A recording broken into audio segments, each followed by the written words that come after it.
Welcome back to the deep dive. Today, I want to start by putting you in a very specific headspace. Okay, I'm with you. I want you to imagine it's Friday afternoon, you're sitting in your office, maybe looking out a window at the yard, you can hear the trucks idling, that sort of heavy diesel rumble. The dispatch team is shouting over the phones in the next room. So it's loud, it's chaotic, it's visceral. Exactly. The operation is, by all accounts, alive. It's moving. It feels busy. The wheels are turning. The wheels are turning, but then you look down at the spreadsheet on your desk. You look at the cash flow, the margins, the bottom line. Oh. And despite all that noise, despite the sweat, despite the thousands of liters of fuel being burned, the numbers look exactly the same as they did 6 months ago. Oof. Maybe even a little worse. That is a very specific and very painful kind of silence amidst all the noise, isn't it? It's that realization that activity does not equal productivity. It is. It's what we're calling the hamster wheel. And if you are in logistics or transport, especially in the South African context where margins are razor thin, you know this feeling. Oh, you know it intimately. High activity, low progress. You are working harder than ever. You're exhausted, but the needle just isn't moving. And that is the exact frustration we're tackling today. We're doing a deep dive into a really, really compelling piece from Greystride titled Turning Ambition into Action: The Power of Setting Measurable Objectives. And I think for a lot of people, this is going to feel like therapy. I think so too. I have to say, reading this, I felt a bit called out because the premise here is it's confronting. It suggests that the problem isn't that you aren't working hard enough. Right. It suggests that your ambition, that burning desire to grow and get bigger trucks and better contracts, is actually a trap. It's a trap if it lacks structure. That's the key distinction the author makes. Ambition is the fuel, but without an engine, without a structure, you're just pouring fuel on the ground and lighting a match. A lot of heat, but no movement. Yeah, exactly. No movement. So that's our mission today. We are going to unpack why wanting it bad enough is not a strategy, and how to move from just hoping for improvement to, and I love this phrase from the article, engineering it. Engineering growth. That's really the core theme here. You know, in the South African transport sector, which is the backdrop for this Greystride article, you rarely meet a lazy fleet owner. No, never. It's not a 9-to-5 industry. Not at all. Not even close. These are people who are up at 4 a.m. because a truck blew a tire in the middle of nowhere. They're dealing with breakdowns, driver issues, volatile fuel prices. The list goes on. It does. The ambition is there. They want stability. They want growth. But the source makes this incredibly sharp observation right at the start. Ambition without measurable objectives becomes intention without direction. Intention without direction. Wow, that hits home. It's like getting in a truck and driving fast, foot flat on the pedal, but you haven't actually punched a destination into To the TPS, yeah. You're just burning fuel. You're just burning fuel. You're moving, but you aren't arriving anywhere. Precisely.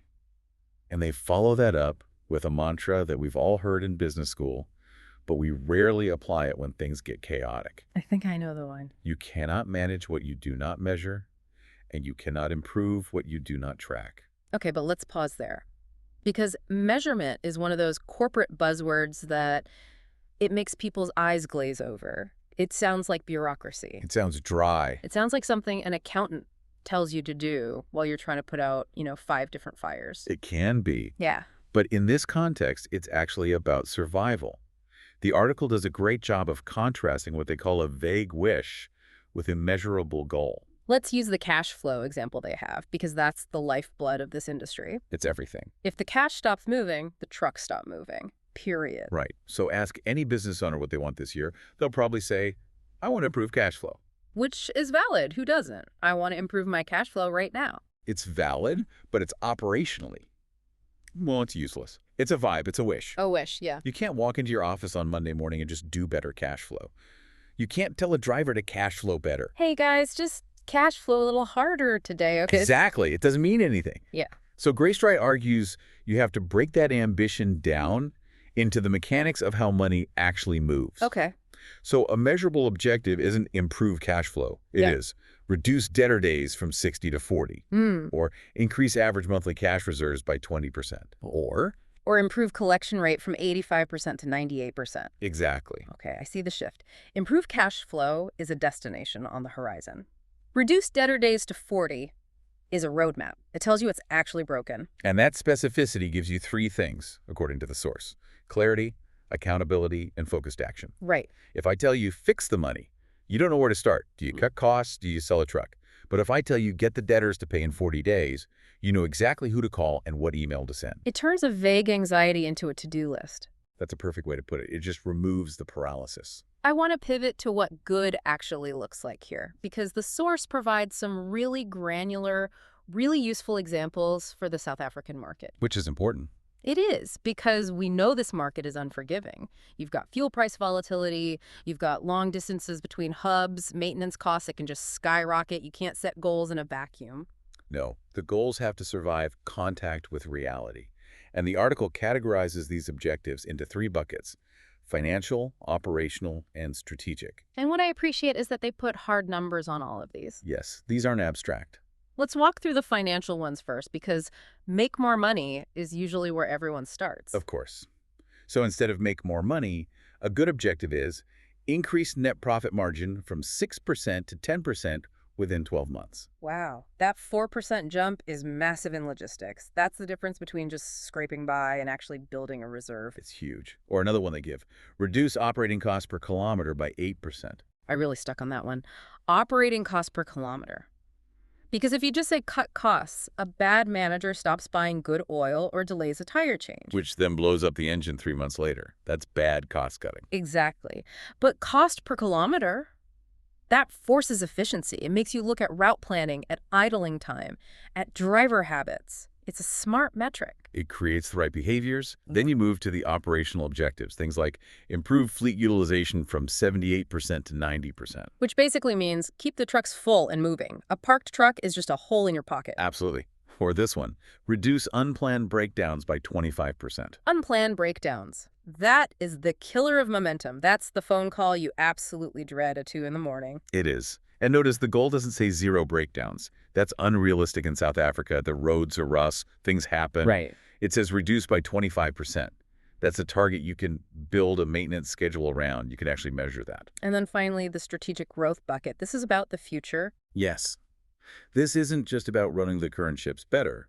It's about where the whole fleet is going. So examples would be like, secure 3 long-term contracts in 9 months. Or expand into a new sector like agriculture or FMCG, or add 2 profitable vehicles without increasing your risk. What stands out to me here, the common thread, is that every single example we just listed has a number and a time frame. That is the golden thread. The analysis here is that numbers create discipline, and discipline creates performance. If there isn't a number attached to it, it's probably just a daydream. It's a bit of tough love, isn't it? It strips away the excuses. It is, but it's necessary. Because otherwise you lie to yourself. You say, we're doing better, just because everyone seems busy, but the numbers don't lie. Okay, but here's the thing, and the source touches on this, and I think every listener has felt this. We've all done this before. Oh, yeah? We sat down in January, made the big spreadsheet, set the Q1 targets, printed them out, and by February 15th, they're forgotten. Why do these goals usually fail? The source calls this the failure point. And it usually comes down to a few usual suspects. The goals are too vague, they have no timeline, or the numbers were just pulled out of thin air so the team thinks they're impossible. Right. But the biggest killer is that they become just motivational slogans. Like a poster in the break room with an eagle on it that says soar. Exactly. Everyone walks past it, rolls their eyes, and goes back to work. The team stops taking them seriously because there's no system behind the goal. It's just management shouting numbers. So how do we fix that? The Greystride article outlines a 5-step framework to stop this collapse from happening. And this framework is really the how-to of this whole deep dive. If you're listening and you want to implement this tomorrow, this is the part you want to really pay attention to. Okay, step 1 seems deceptively simple. Start with the true outcome. It sounds simple, but it requires a lot of honesty. Most people look at a symptom. They say, I want more sales. But why? Maybe the real issue is that your current clients aren't profitable. So you don't need more sales, you need better sales. Exactly. Step 1 is asking, what do I actually want? Do I want stability, less stress? Do I want to sell the business in 5 years? You have to define the real destination first. Okay, so let's say I've done that. I know I want financial stability, so I stop waking up at 3 a.m. sweating about payroll. Right. Step 2 is translate to a number. Right. You take that feeling of stability and you give it a math problem. Yeah. Increase net monthly profit from R450,000 to R650,000 within 12 months. Now we have a target. Now, step 3. This was my big aha moment, reading the source. This is where I think most businesses get it wrong. Break it into leading indicators. Yeah. Can you break down that distinction? Leading versus lagging, because that feels absolutely crucial. It is the most critical concept in the whole document. Seriously, if you take one thing away, make it this. You see, profit or revenue. Yeah. Those are what we call lagging indicators. Lagging meaning... Like they're behind. Exactly. Meaning by the time you see the number, it's too late. The game is over. Think of it like a sports match. The final score on the board is a lagging indicator. You can stare at that scoreboard all you want, you can scream at it, but you can't change it. It records what has already happened. Right. You can't go back in time and drive the truck more efficiently last month. Exactly. So step 3 says you need to track the drivers of profit. These are the leading indicators. These are the things you do during the game to change the score. So for a trucking business, what are we talking about? We are talking about weight per kilometer, fuel efficiency per driver, maintenance turnaround time. If you focus on improving the driver's fuel efficiency today, the profit number takes care of itself at the end of the month. That's a huge mindset shift. You stop obsessing over the result and start obsessing over the behaviors that cause the result. Precisely.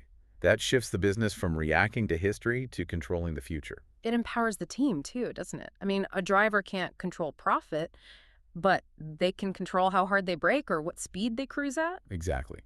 You give them a metric they can actually touch. Okay, I love that. So we have the leading indicators. Step 4 is assign accountability. This tackles the bystander effect. You know, when you say, we need to cut costs, everyone nods, but everyone thinks someone else is going to do it. The team will handle it? And then nobody handles it. You need names next to numbers. Financial metrics go to the financial lead. Fleet efficiency goes to the operations manager. It seems obvious, but I guess in small to medium businesses, especially family businesses, the owner often just holds on to all of it. They do, and that's why they burn out. That's why they are on the hamster wheel.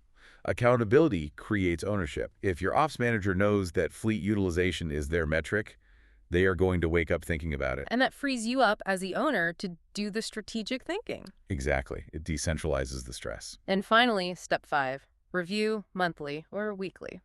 This brings us back to management. Waiting for the year-end financials is suicide in a volatile market like South Africa. You're just too late by then. Way too late. High performers review constantly, not to nag people, but to correct early. Imagine you are driving from Johannesburg to Cape Town. You don't wait until you reach the ocean to check if you are on the right road. You check the map constantly. If fuel consumption spikes in week 1, you catch it. You fix it in week 1. If you wait until the quarterly report, you've lost 3 months of margin. You've bled out. The quote here is great. Consistency beats intensity. Consistency beats intensity. I like that. It's not about one heroic all-nighter. It's about checking the compass every single Monday. Exactly. So we have this structure, but the source mentions something else that happens when you do this, something psychological. It talks about a shift in confidence. Yes, and it's so important. Think about the hamster wheel we started with. When you're in a business on vibes or just working hard, you tend to feel like a victim. A victim of what? Of everything. The economy, the rand, fuel prices, difficult clients. When the numbers are bad, you blame the world because you don't know why they're bad. Because you don't feel like you have any control. You're just a passenger in your own business. Right. But when you track metrics, especially those leading indicators, you start seeing where leverage exists inside your business. You realize, okay, fuel is up 10%, that sucks. But if we improve route planning by 5% and cut idle time by 5%, we can offset that. You regain the steering wheel. You do. Instead of looking out the window at the scary economy, you look down at your dashboard and see buttons you can push, levers you can pull. That's incredibly empowering. And that builds confidence. And confidence is a massive leadership advantage. When the leader is confident and has a plan, the whole team feels it. It changes the culture. Which leads to the final piece of the puzzle, the culture of performance. Yes. When expectations are clear, when a driver knows what good performance looks like in numbers, when a manager knows their specific target, the business becomes intentional. It stops being reactive. It stops being about whether the boss is in a good mood or a bad mood today. Exactly. It's about the score. And everyone knows the score. The source puts it beautifully. Growth isn't accidental. It is engineered. Engineered. That brings us right back to the beginning, doesn't it? We aren't just crossing our fingers and hoping the market is nice to us. No.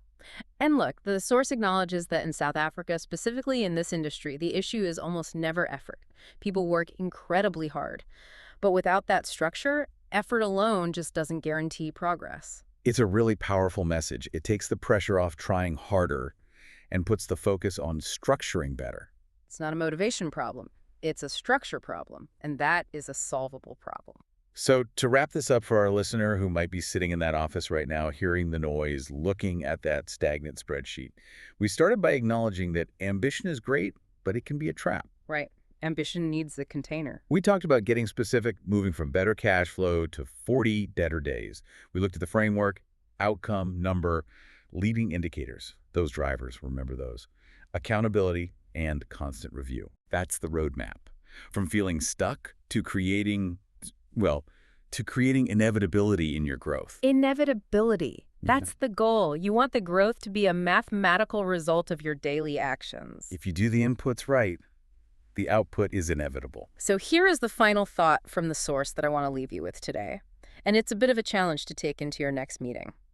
The question is not whether you are capable of growth. The question is whether your goals are structured in a way that makes growth inevitable. It really asks you to look in the mirror, doesn't it? Are you running your business on numbers, or are you running it on assumptions? A tough question, but maybe the most important one you can ask this week. Thank you for joining us on this deep dive. We hope this helps you get off that hamster wheel and start engineering the road ahead. Thanks for listening. See you next time.